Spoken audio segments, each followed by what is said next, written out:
Hey there, it's Mark Fig, and welcome back to the Hobbyist Hangout podcast, the podcast that is for all of the hardcore hobbyists and all of us. You have a bunch of hobbies, you pick things up, you put them down. We all have experienced this in our lives, and this podcast is all about those hobbies and bringing them out and talking about certain ones. Now, I have broken my promise to you from the last time that we did a podcast where I said I was going to be picking these up more. And I'll be completely honest with you, is that I just was not finding the motivation in keeping these podcasts going. And the reason that I couldn't find the motivation when I really reflected on it is that I thought this podcast had to be something that I couldn't necessarily make happen. When I first started the Hobbyist Hangout, I thought, okay, what would be a fun podcast to do to get people excited, something that I was interested in learning more about, and that was hobbies, because we all have them. But the problem is I have a bunch of hobbies, but I was like, oh, maybe people want to hear about other stuff. Maybe they want to hear from different people. And I thought that I had to have on a ton of guests, that I always had to interview people and always have people on. And that just became overwhelming, if I'm going to be totally honest with you. I thought, oh gosh, I got to book these people and get these people on. I have goals and aspirations to do that. I just don't think I'll be able to do that as much as I originally thought that I was going to. You know, when I started using one of my notebooks here for Baronfig with all these ideas, I had a ton of ideas on stuff I wanted to do and people I could interview, and I want to do that. But when I really sat down and thought about what was doable, if I'm really going to keep this going and keep this promise going, both to myself and to you as well, how am I going to make that happen? And the way that I figured it out for myself was that I have to be able to talk about things that I'm passionate about and that I know that you are as well, but I'm going to have to kind of do those solo. But we can share this experience together from a standpoint of what we're doing. So now that I've got that out of the way, today's topic is actually one of my biggest hobbies because I have a lot of these things. I'm a bit of a collector, if you will. We're talking about notebooks today and the hobby of collecting notebooks. If you're like me, you love the paper, you love the personality of these notebooks, you love the brand. And as I was thinking about this hobby of this, I mean, honestly, what really sparked this is recently over on my MenWhoBullet YouTube channel, I went through all of the notebooks in my collection. I literally counted all of them. I reviewed through each one of them, what they meant, where it came from, why I have it. And that number got really big. I got up to over 145 notebooks as a part of that video. I found a handful of them afterwards. And I was like, this is more than this isn't hoarding. There's a better word than hoarding for this, because I do have intentions of using these, but I guess that's what a hoarder would say as well. But the idea is that, I love notebooks. I am a big fan of bullet journaling. I've been doing it for over 5 years. Notebooks are part of the vehicle of me being a part of the bullet journal community and doing the bullet journaling for myself. And I was just like, wow, why? What makes a good notebook? Why do we love them so much? And I started to jot down some ideas, and I thought this would be really good for the podcast. This would be good to kind of re-kickstart this thing and having some more fun with it. So I was thinking back that, before I started bullet journaling, I like notebooks. I've had notebooks, especially being in the design space, going to conferences. And, they always have company swag that they're trying to give you. So I have an entire basket full of notebooks from conferences, essentially. We collect those and we use them and we think of these great ideas. I've never been a journaler from a standpoint of a diary type approach. I'm reflecting. I'm trying to get a little bit more into that now, maybe even just capturing moments and things like that. But back in the day, back in high school, I remember a teacher, it was a part of a creative writing course, was you writing and jotting down your ideas. And it felt like such a chore at the time to write those down. But I like to go back to them now because that's when I was dating, my now wife. This was things that, a high school experience. And I was writing these things down and can now go back and remember them, that I don't remember a lot of those things. Moving from an analog way of jotting them down in a composition notebook to even things like LiveJournal back in the day. And I recently pulled those back up. I was like, does this thing still exist? And it does. And they're out there and you're just reading through, that chapter of my life and what's happening. For me, bullet journaling and these notebooks now, they're doing that for me in my adult professional life. I keep my bullet journal for work. I include some life things inside of those outside of work as well. Now I'm trying to incorporate kind of all of the things into it and reflections and, capturing those items. And I've had quite a number of bullet journals. 1, 2, 3, 4, 5, 6, 7. I'm on my 8th bullet journal now, I think, if I'm counting these all correctly. Each one has a specific reason why I had it, why I used it, why I've tried different ones. And even now, receiving them from other brands and having the opportunity and the honor of reviewing a notebook, what makes a good notebook, what it is. And there's so many different brands out there too, right? I have a bunch of the, Leuchtturm ones, the 1917s. I started with those. Moleskine has been around there forever. I'm a big fan of Archer and Olive. If you've seen a lot of my videos, and I was on the Archer and Olive design team, I love their stationery. I love their notebooks. That's why it makes it so much fun. Baronfig, Dingbats. There's 100 other brands out there, and I'm thinking, what really makes them great? Is it the paper? Is it the brand name? Is it the materials? And what I've broken it down to is kind of this list. Here's what to me makes a great notebook. First and foremost, now, as someone who has had a lot of notebooks and I've really kind of immersed myself inside of the stationery space, paper quality makes such a big difference. One of my notebooks was from Exceed, which was a Walmart brand, because when I first started bullet journaling, I was like, what's the cheapest notebook? I'm not spending a ton of money on notebooks. That's ridiculous. I'm just writing things down with pen. And I had inexpensive ones, and even the Leuchtturm ones, like those earlier, before the new versions, now with 120 GSM paper, they had like 80-gram paper, and there was ghosting. And even those cheaper ones that are out there too, ghosted pretty bad or bled through. Early on, I was like, okay, well, this is a $5 notebook for Walmart. So this is what I'm using. This makes so much sense. But then as I started to use these notebooks more, and I started to review them or have the experience of using them, you start to realize, okay, that paper quality is really important. And especially with what you're using in them, whether you're using, just a regular pen, or if you're using a fountain pen or markers, or, there's tons of different stuff. Let's do a whole podcast just on pen stationery. I will be doing that. We have a lot of things that we have to, use inside of our notebooks. So let's make sure that paper quality is good. What type of paper? I'm still learning a lot about that. There's a lot of people who really love Japanese paper. There's different types of paper that's made for fountain pens or regular pens or mixed media, whatever that might be. That I'm not so much worried about. I know it makes a difference, but for me, I think that it isn't as big of a deal. So I don't pay as much attention to it. But I think that the quality, though, regardless of the specific make, is really important.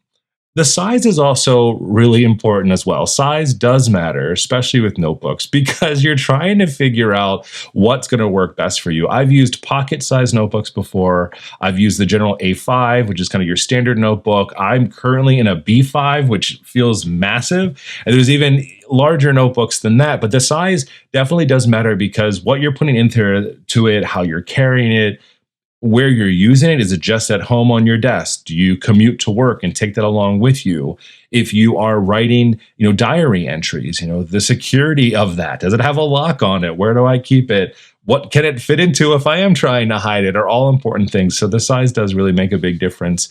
And I've also really been thinking about the personality of notebooks. And this sounds like a very weird thing to say, like, does my notebook have a personality? And I think it does, with a leather or a faux leather cover, if it has some cool imprinted design on it, if it, is a part of a collection or a theme or whatever that might be. That personality matters, especially when you're carrying around an analog item like a notebook. It's kind of how you present yourself to other people. Or if you see the cover of that notebook and it makes you happy, that's awesome. That makes a big difference in there. And with so many brands out there and what people are doing with those notebooks, they really develop these personalities. And it sounds weird to say this, right? But like, I believe that each notebook does have a personality. There's actually a YouTuber, I'll have to find what their name is, but they name each one of their notebooks. Every time they have a new one, they give it a name and the community helps pick. And it's always very cool. I love that about that. I was like, oh, should I do that? But I can't figure out a name that I would name a notebook. Say, hey, buddy. I just love that we have all of these options out there, and it really makes a really big difference in how we're doing that. The price, as I talked about, is a factor. As I mentioned just a few minutes ago, I used to go for the very cheap ones, $5, bargain bin, whether it was Walmart, Target, or even, Michael's or other craft stores and things like that always have those bargain bin ones. But after using them for like a little bit and them falling apart or the pages ghosting horribly, you start to really take a look and say, well, what does a more expensive notebook get me? 15 to 20 bucks, right? Depending on what you're doing. Then we start to look at slightly more expensive notebooks, right? You move into, something like Archer and Olive, which I'm a really big fan of. Some of those notebooks are $30, $35. And that feels like a lot of money for a notebook. And I think for a lot of people it is. But when you consider that it has 160 GSM paper, which means it's nice and thick, you don't get that ghosting. They always have very cool covers, whether it is a canvas cover, whether it is a custom print. They've been doing that recently. They're also starting to experiment more with their paper and what that looks like. Silver or gold gilding on the outside, that whole personality element really plays a part into that, but not everyone can afford that. So it's like, a lot of businesses are trying to find like, what's that sweet spot? How can I get good paper quality, but in a less expensive notebook?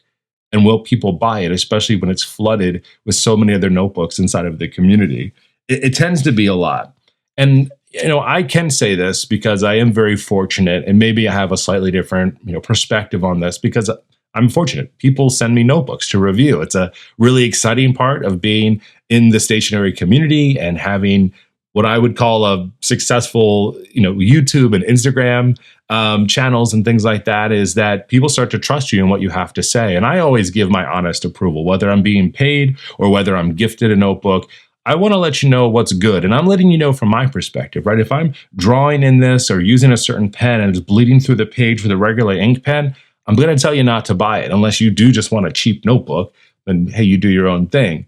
But for some of these more expensive ones, they do get very nice. The paper, all these things, I'm like, I'll tell you all the specs, but I can't always say like, is this going to be right for you? I think the best thing to do is really look online and see, watch people using it, see how their pen tests are, and really get their true opinion of what's happening. On top of the notebook itself and the quality of the notebook, something else that I think makes a really good notebook is the brand that it comes from.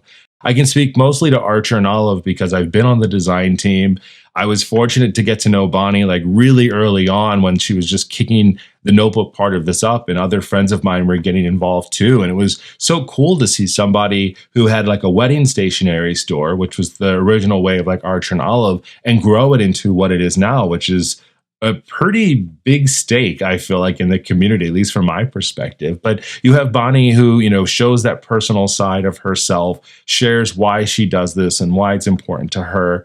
And then if you look at like other brands like Baronfig, I've done a lot of work with Baronfig. I talk about Baronfig and I realize like not everyone necessarily knows who they are, but they make some fantastic work journals. Their Do Work journal, hands down, one of my favorite journals I've ever used. But the downside to that is that the paper isn't fantastic. And I can't have a full, enjoyable experience using a notebook if I can see my ink, not just like the ghosting, but if it bleeds through. Like there were some days where it just wasn't great, but like I love that notebook. And I'm like, okay, Mark, use a less inky pen. And I'm like, no, I want to use my favorite pens in these notebooks. But you have brands like that are fun, right? They have a ton of themed notebooks that are out there.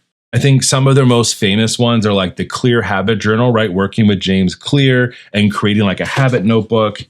They did a collaboration with Chantel Martin, right, who was a fantastic artist and, utilizing words and letters in a lot of her art. Having these type of notebooks are really cool, but you have to kind of come across them. You have to find them and be like, yes, I want that notebook, or I think this fits what I want or what I need. And the only way to really get the information, I feel like, is to see other people using it. I do think that's the power of social media, is the fact that you are trying to understand what's out there, what options do I have? And I feel like you're not going to necessarily see a commercial or an ad for a notebook in the newspaper or on TV, right? You might see stuff every now and again. So social media really becomes important, or general Google searches or YouTube videos, and figuring those things out.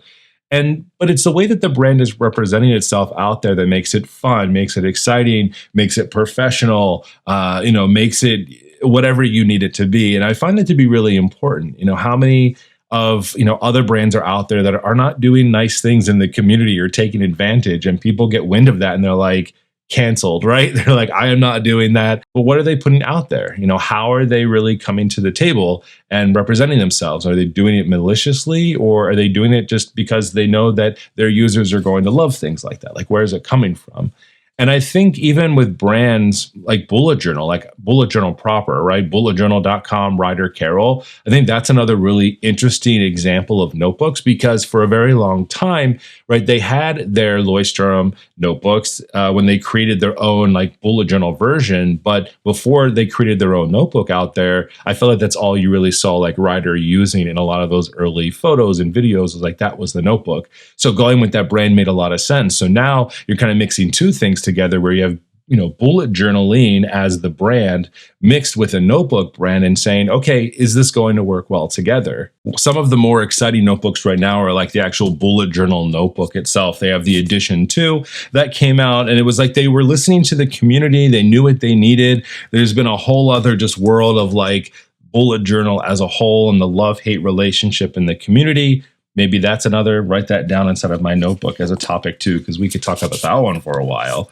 They start to take a look at the product and say, okay, maybe early on it was just about a easy notebook, writing it with a pen and being done. But now bullet journaling has grown, it's evolving. People are using different types of pens, they're using different materials in there, and the notebook needs to hold up to it. If people are moving away from 80 GSM notebooks because you can't write in there with a thicker, heavier ink pen, and you like to write with those, you're going to go to a different brand. So now with, you know, Leuchtturm moving towards like 120 GSM paper, which is higher quality, you can take on more pens.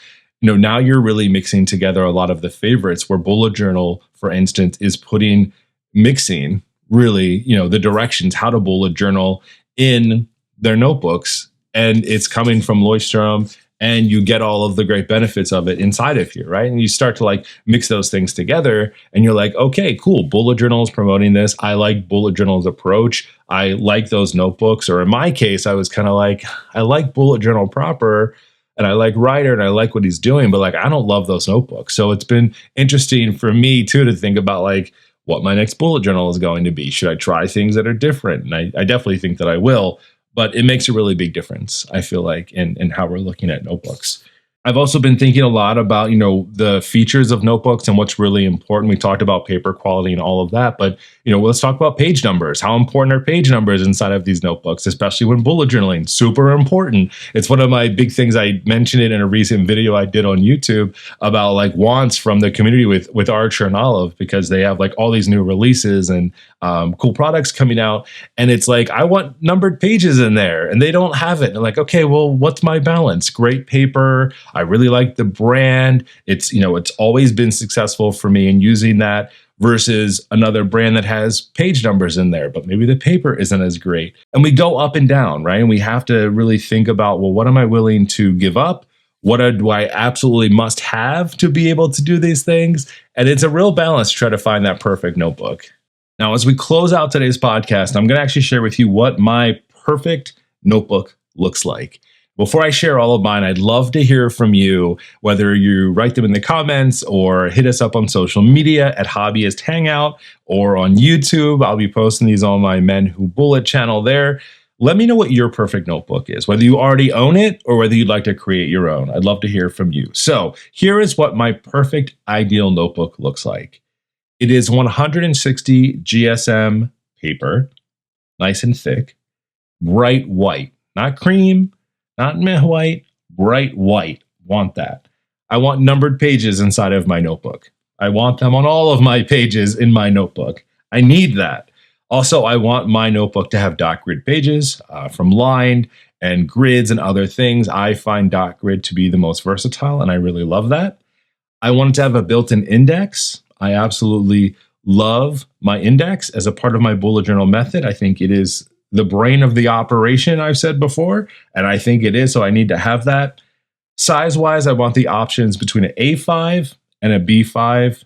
Then I also love square, so like size maybe doesn't matter necessarily, but I need all of these other options in here. And I would love to have over 200 pages in this notebook.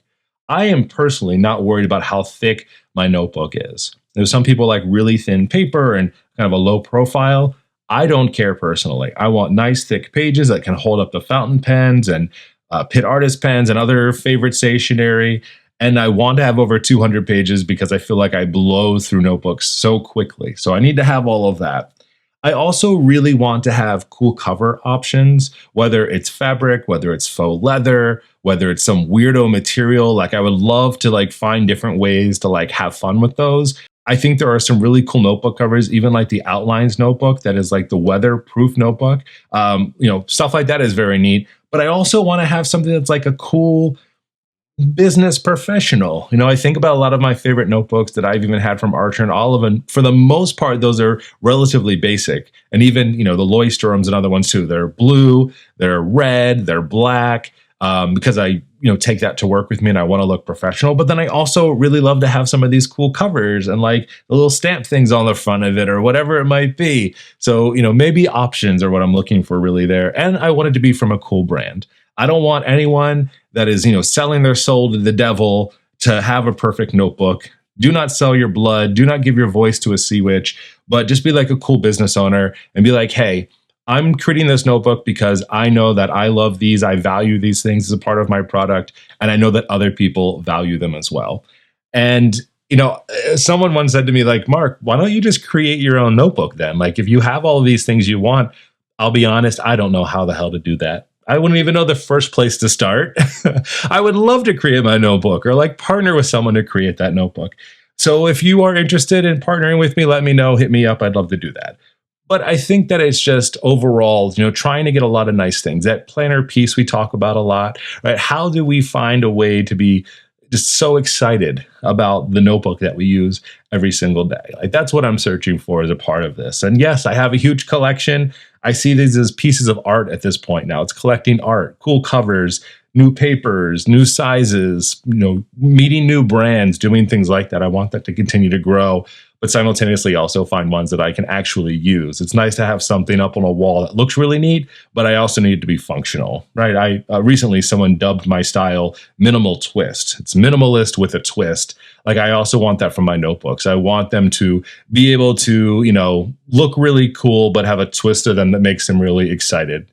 For whatever reason, I keep thinking about like, I want a bullet journal mullet. I want business in the front and I want party on the inside of it. I want to have fun using this and I want people to be like, that looks awesome. Where did you get it? That's the coolest thing ever. And I feel like I try to do that with my bullet journal pages and add in some fun, but I also need that from the notebook. Like hype me up, notebook. Like let's work together on this. All right, so that's going to wrap up this podcast today. I appreciate you hanging out. I appreciate you continuing to listen to this podcast.